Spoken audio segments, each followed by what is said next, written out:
Welcome to my YouTube channel the civil servant of Mankind.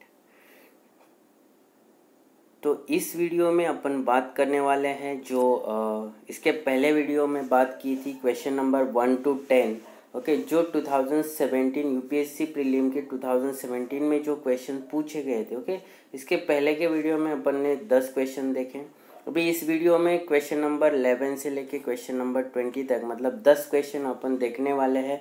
Okay, उसका in detail explanation मैं आपको provide करने वाला हूँ, ताकि जो अभी एग्ज़ाम आएगी 2020 की जो यूपीएससी प्रीलिम की एग्ज़ाम आएगी, तो उसमें आपको ये प्रीवियस ईयर क्वेश्चंस क्या कर सकते हैं, हेल्प कर सकते हैं, आपको अंडरस्टैंड करने के लिए हेल्प कर सकते हैं कि किस टाइप के क्वेश्चंस एग्ज़ाम में पूछे जाते हैं। ओके, कौन कौन से टॉपिक पे ऊपर हमें ज़्यादा जोर देना चाहिए ताकि हम जो 2020 की प्रीलियम है उसको क्रैक कर सकते हैं।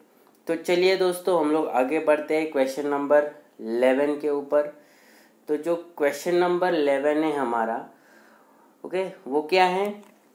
तो question number 11 tells the advantage of parliamentary form of government is that. Okay, जो पार्लियामेंट्री गवर्नमेंट होता है, ओके, उसका एडवांटेजेस क्या क्या होते हैं। तो उसमें ऑप्शंस दिए हमें। फर्स्ट ऑप्शन है the executive and the legislature works independently. वो बोल रहे हैं कि जो legislative body and executive body होती है वो इंडिपेंडेंटली काम करते हैं। फिर सेकेंड ऑप्शन है it provide continuity of policy and is more efficient. Okay, second option बोल रहा है कि ये जो पार्लियामेंट्री फॉर्म ऑफ गवर्नमेंट है वो क्या प्रोवाइड करता है, continuity in policy and okay it is also consider as a most efficient form of government. और ऑप्शन सी है the executive remains responsible to the legislature. Okay, option C क्या बोल रहा है, the executive body of the government is responsible for the legislative body of government. Okay, और option D है the head of the government cannot be change without election. ठीक है, तो ये चार ऑप्शन है। चलिए मैं आपको 10 सेकेंड का टाइम देता हूँ। इस 10 सेकेंड के टाइम में आपको बताना है कि इस कमेंट सेक्शन में बताना है कि इसका आंसर क्या क्या हो सकता है। चलिए 10 सेकेंड आपके पास है।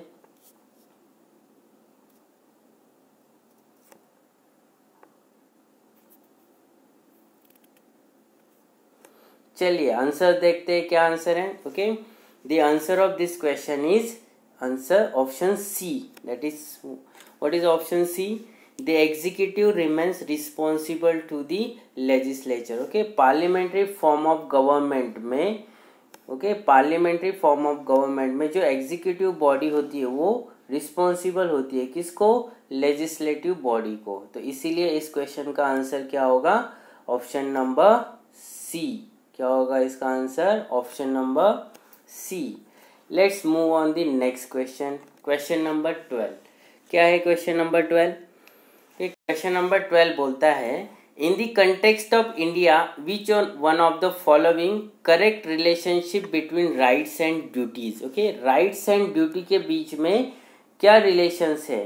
ओके, ये इसमें पूछा गया है। ओके, क्या रिलेशन इंडिया के मतलब इंडिया में जो करेक्ट रिलेशनशिप है राइट्स एंड ड्यूटी के बीच वो क्या है। तो ऑप्शन ये है rights are correlative with each other, rights and duty are correlative to each other.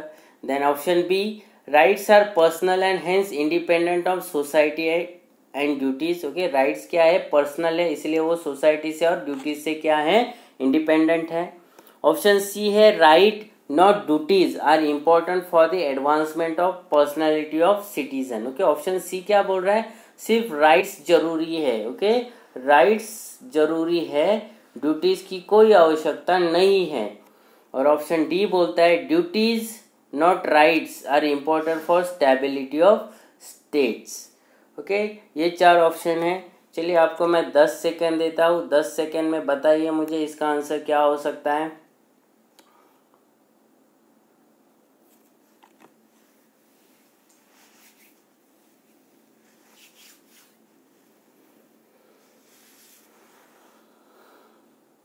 चलिए हम लोग आंसर देखते हैं। ओके, क्या है इसका आंसर, ऑप्शन नंबर ए। क्या है, ऑप्शन नंबर ए, ये इसका आंसर है। क्या, राइट्स आर को relative with duties. Okay, rights and duties क्या है, को रिलेटिव टू ईच अदर है। मतलब क्या, राइट एंड ड्यूटी क्या है, को रिलेटिव्स है, एक दूसरे से रिलेटेड है।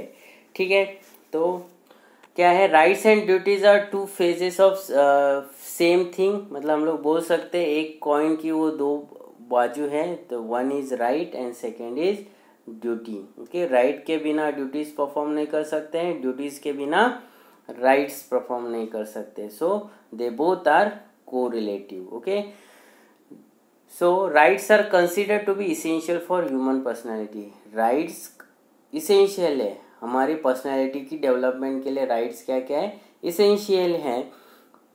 Okay, they offer the individual a sufficient scope for free action and this prepare ground for self development. Okay, जब हमारे पास राइट्स होंगे तो ही हम लोग सेल्फ डेवलपमेंट कर सकते हैं। अगर हमें कोई भी राइट्स प्रोवाइड नहीं किए तो हम लोग हमारी पर्सनैलिटी की डेवलपमेंट कैसे करेंगे। इसलिए वो क्या बोल रहे हैं, rights and duties are correlative to each other.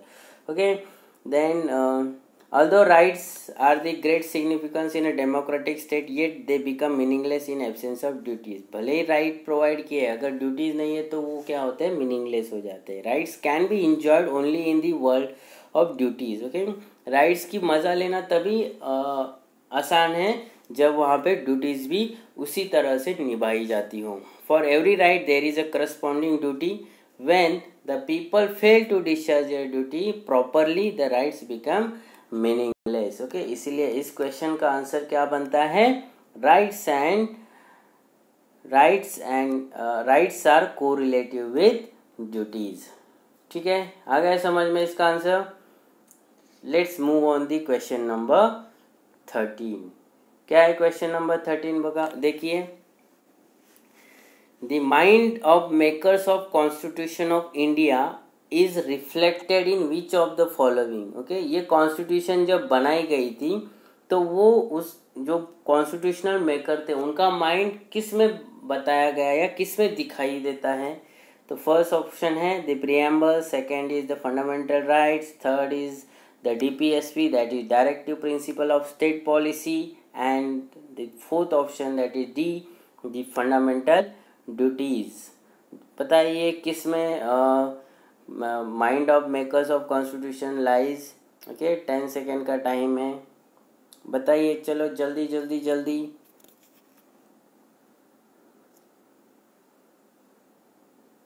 Okay, the answer is a, that is the preamble. It is straight forward question. The mind of makers of constitution of India is reflected in the preamble of the Indian constitution. Okay, question number 14. If you travel by road from Kohima to Kottayam, okay, Kohima से आप कोट्टायम जा रहे हैं, what is the minimum number of state within India through which you can travel including the origin and destination? Question क्या पूछ रहा है, आप कोहिमा से निकले हो, आपको कोट्टायम में जाना है, तो इस रास्ते से यहाँ तक पहुँचने के लिए, इंडिया से ही जाने के लिए आपको कितने स्टेट से जाना होगा। तो ऑप्शन ए है 6 स्टेट्स, ऑप्शन बी है 7 स्टेट, ऑप्शन सी है 8 स्टेट, ऑप्शन डी है नंबर ऑफ स्टेट 9। चलो 10 सेकेंड का टाइम है, बताइए इसका आंसर। कहाँ से कहाँ जाना है आपको, कोहिमा से कोट्टायम। तो इस क्वेश्चन का आंसर देने के लिए आपको ये जरूरी पता होना जरूरी है कि कोट्टायम और कोहिमा कौन से स्टेट में आते हैं। अगर ये आपको पता है तो आप इसका आंसर इजीली कर सकते हैं। ठीक है, टाइम अप। चलो इसका आंसर देखते हैं, क्या है इसका आंसर। Okay, option B.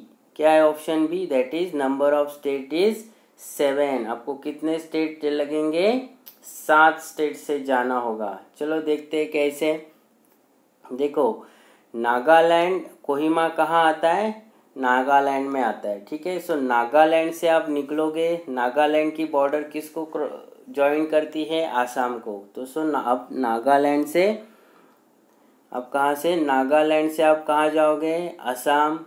फिर असम से आप आओगे वेस्ट बंगाल, फिर वेस्ट बंगाल से आप आओगे उड़ीसा, फिर ओडिशा से आप आओगे आंध्र प्रदेश, फिर आंध्र प्रदेश से आप आओगे तमिलनाडु, फिर तमिलनाडु से आप आओगे केरला। ओके, तो कोट्टायम कहाँ पे है? केरला में है। और कोहिमा कहाँ पे है? नागालैंड में। तो देखिए कितने स्टेट लगेंगे।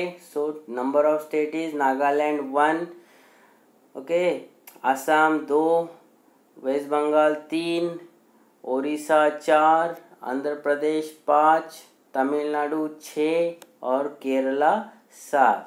तो इसलिए इस क्वेश्चन का आंसर क्या होगा? Number of state is 7। You got it? Let's move on next question. Question number 15। Okay, क्या बोल रहा है question number 15? The Parliament of India exercise control over the function of Council of Minister through, okay, the Parliament of India exercise, okay, parliament executive को कैसे control करती है? Okay, कौन कौन से उनके पास मेथड्स होते हैं कंट्रोल करने के? तो पहला मेथड उन्होंने बताया है कि एडजॉर्नमेंट मोशन, सेकंड है क्वेश्चन आवर, थर्ड ऑप्शन है supplementary questions. Okay, select the correct answer using the code given below. तो ऑप्शन ए है सिर्फ 1, ऑप्शन बी है 1, 2, 3, ऑप्शन सी है 1 and 3 एंड ऑप्शन डी है 2 and 3। तो चलिए 10 सेकेंड का टाइम है। 10 सेकेंड में आपको कमेंट सेक्शन में बताना है कि इसका आंसर क्या क्या हो सकता है, क्या हो सकता है और क्यों नहीं हो सकता है। चलो, क्या हो सकता है पता होने से पहले क्यों नहीं हो सकता, अगर ये पता है तो आप एलिमिनेशन मेथड से क्वेश्चन बहुत आसानी से सॉल्व कर सकते हैं। ठीक है, चलो इसका आंसर्स हम लोग देखते हैं। क्या है इसका answers? Answer is D, that is 2 and 3 question are and supplementary question से पार्लियामेंट एग्जीक्यूटिव और काउंसिल ऑफ मिनिस्टर को कंट्रोल करती है। कैसे करती है चलो देखते हैं हम लोग इसका एक्सप्लेनेशन। देखिए, The Parliament keeps a day-to-day watch over the activities of executive की एक्टिविटीज के ऊपर कौन वॉच रखता है? Parliament. As ours is the parliamentary system of government, the executive is responsible for the parliament. Okay, इसके बताया गया है कि जो एग्जीक्यूटिव होती है वो किसको रिस्पॉन्सिबल होते हैं? पार्लियामेंट को। So member of parliament have right to ask question, okay, questions पूछने का और सप्लीमेंट्री क्वेश्चन पूछने का हक है। किसको? मेंबर ऑफ पार्लियामेंट को। To whom? The concern minister, okay, और मिनिस्ट्री। एनी लैप्स और mishandling on the part of the government can be expose in parliament. तो इस क्वेश्चन आर में, दैट इज क्वेश्चन पूछने से या सप्लीमेंट्री क्वेश्चन से मेंबर ऑफ पार्लियामेंट क्या कर सकते हैं? अगर कहाँ पे भी मिस हैंडलिंग ऑफ रिसोर्सेज हो रहे हैं, अगर गवर्नमेंट कहाँ पे फेल हो रही है तो उनको एक्सपोज करने का ये उनके पास हथियार होता है। किसके पास? मेंबर ऑफ पार्लियामेंट के पास। ठीक है, फिर जो ऑप्शन ए है that is adjournment motion may be move to discuss serious administrative lapse. Okay, and adjournment motion कब मूव किया जाता है?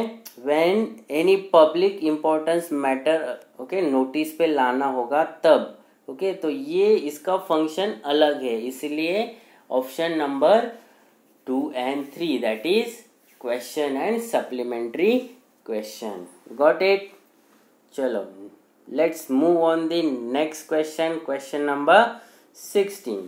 क्या है क्वेश्चन नंबर 16? बोलिए। क्वेश्चन नंबर 16 क्या बोलता है? recognition of prior learning scheme is sometime mentioned in the news with reference to, okay, ये जो स्कीम है that is R, okay, recognition prior learning scheme that is RPLS, okay, ये scheme किससे related है? First, certifying the skill acquired by the construction workers, sorry for this is construction workers, okay, certifying the skill acquired by construction workers through traditional channels. Option B is enrolling the person in universities for distance learning programs. Option C, reserving some skilled job to rural and urban poor in the public sector undertakings. And option D, certifying the skill acquired by training under the national skill development programme. चलिए 10 second है आपके पास, comment section में मुझे बताइए इसका answer क्या हो सकता है, बताइए फटाफट।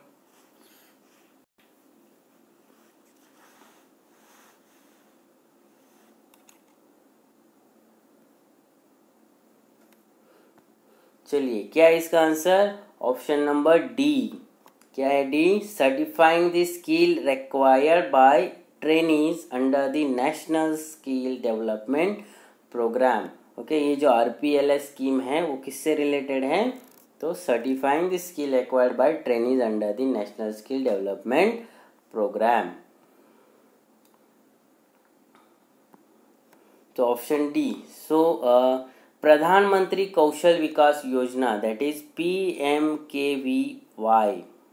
ओके, प्रधानमंत्री Kaushal Vikas Yojana is a flagship programme of the ministry of skill development. Okay, ministry of skill development की क्या है? वो फ्लैगशिप प्रोग्राम है ministry of skill development and entrepreneurship MSD की, with the objective of the skill certification scheme to enable the large number of Indian youth to take up industry relevant skill training. They will help them to securing the best livelihood or better livelihood.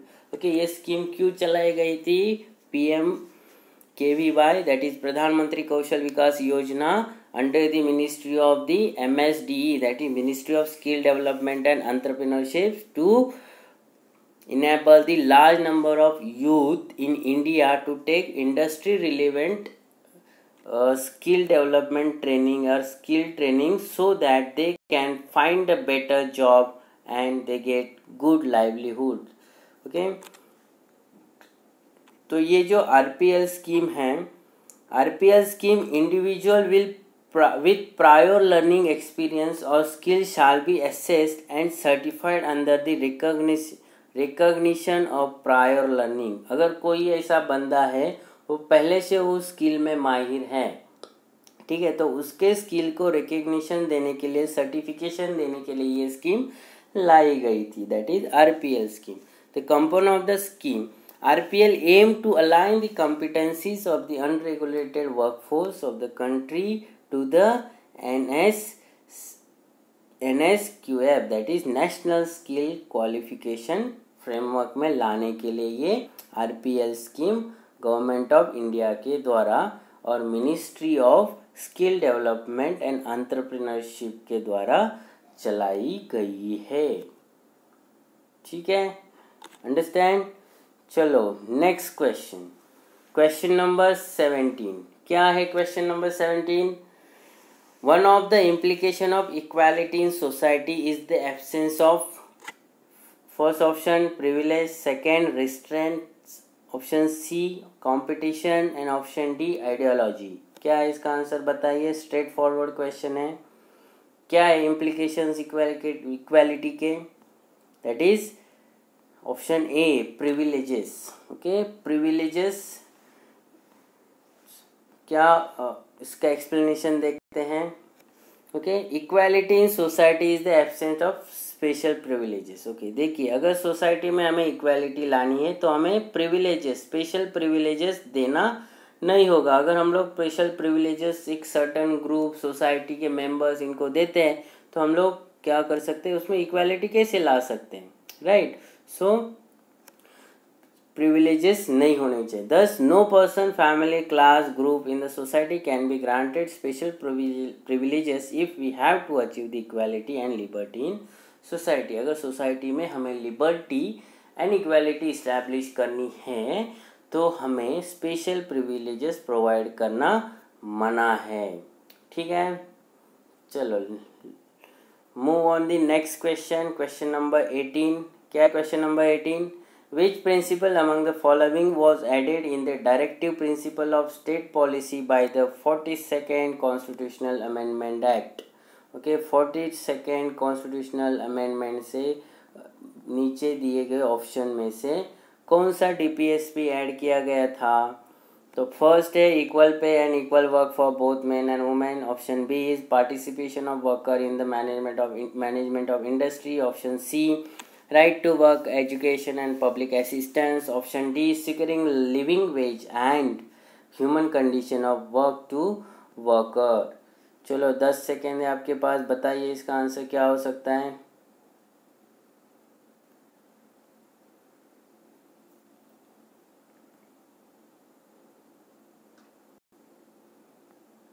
Okay, that is answer B. Okay, option B क्या है, participation of workers in the management of industry. तो 42nd constitutional amendment से DPSP में क्या add किया गया था? Okay, the participation of workers in the management of industry. और क्या क्या ऐड किया गया था 42nd कॉन्स्टिट्यूशनल अमेंडमेंट एक्ट से? चलो देखते हैं हम लोग उसको। तो पहला जो 42nd अमेंडमेंट लाया गया था, कब लाया गया था 42nd अमेंडमेंट? 1976 में। ओके, 1976 में 42nd अमेंडमेंट लाई गई थी। Okay, act added participation of worker in the management of industry. So new directives was added in new article, okay, that is 42nd constitutional amendment से 39A, 43A and 48A add किया गया था। ये 3 DPSP add किए गए थे। तो 39A कौन सा DPSP है? To provide equal justice and free legal aid of economically backward classes. 43A क्या बोलता है? DPSP participation of workers in management of industry. So इसका जो आंसर है हम लोग वो 43A के तहत ऐड किया गया था 42nd अमेंडमेंट। फिर 48A जो है वो क्या बोलता है? Protection and improvement of environment and safeguarding of forest and wildlife. ठीक है, तो ये जो 42nd कॉन्स्टिट्यूशनल अमेंडमेंट लाई गई थी उसके तहत 39A, 49A, sorry, not 49, that is 39A, 43A and 48A. ठीक है, you got it? Now let's move on the next slide. Okay, question number 19. Second last question of this lecture. Which one of the following statement is correct? First, rights are claims of the state against the citizens. Rights are privileges which are incorporated in the constitution of state. Rights are claims of the citizens against the state. And D, rights are privileges of few citizens against the many. चलो आपके पास 10 second है, बताइए इसका answer.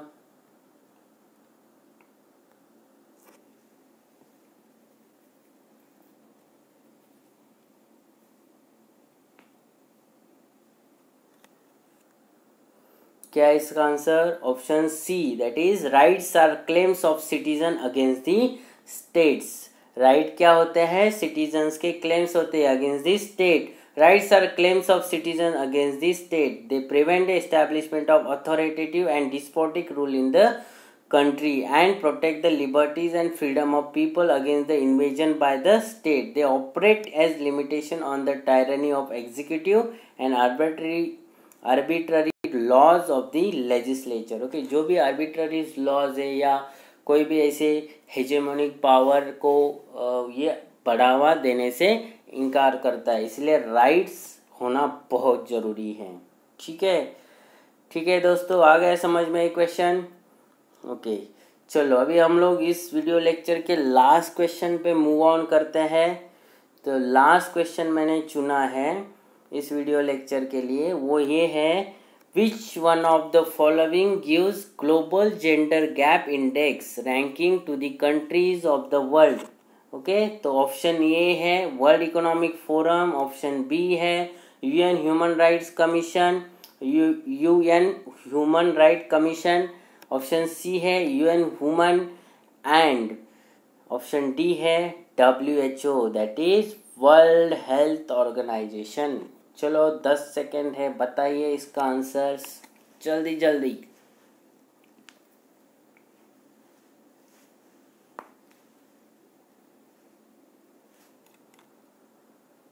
Okay, time up. क्या है इसका answer? Answer A, that is world economic forum. Global gender gap index कौन देता है? वर्ल्ड इकोनॉमिक फोरम प्रोवाइड करता है हर साल। तो global gender gap report was first publish by world economic forum in 2006 से वो हर साल वर्ल्ड इकोनॉमिक फोरम क्या करती है? रिपोर्ट पब्लिश करती हैं। और इस रिपोर्ट का पब्लिश करने के पीछे का मकसद क्या है? The global gender gap index is a index design to measure gender equality.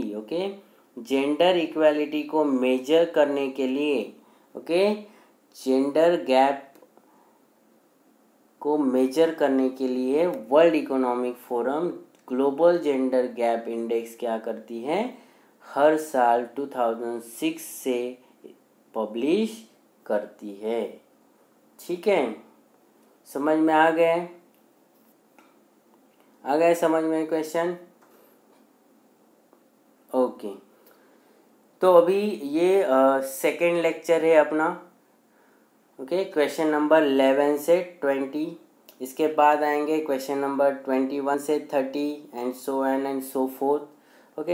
तो ये जो वीडियोस मैं आपको कंटिन्यूस आपके लिए लेके आ रहा हूँ उसके लिए आपको क्या करना होगा कि कोई भी वीडियो अगर आपसे मिस हो जाता है तो आपको वो मिस ना हो, इसीलिए आपको क्या करना होगा कि जो civil servant of mankind civil servant of mankind ये जो यूट्यूब चैनल है सिविल सर्वेंट ऑफ मैनकाइंड ये जो यूट्यूब चैनल है इसको आपको क्या करना होगा?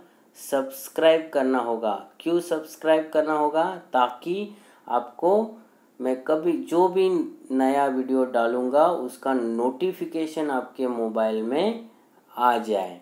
फिर आपको क्या करना होगा? ये वीडियो शेयर करना होगा ताकि मैक्सिमम बच्चों तक ये वीडियो पहुंच सकेगा। फिर आपको अगर क्वेश्चंस में कोई डाउट है क्वेश्चन में कोई आपको ऑप्शन समझ में नहीं आ रहा है या कुछ डाउट है तो आप मुझे कमेंट सेक्शन में बता सकते हो और इस वीडियो को एक लाइक देके ज़रूर जाना है आपको। ठीक है दोस्तों, चलो हम लोग मिलते हैं अभी नेक्स्ट वीडियो में। तब तक bye bye, take care and enjoy your day.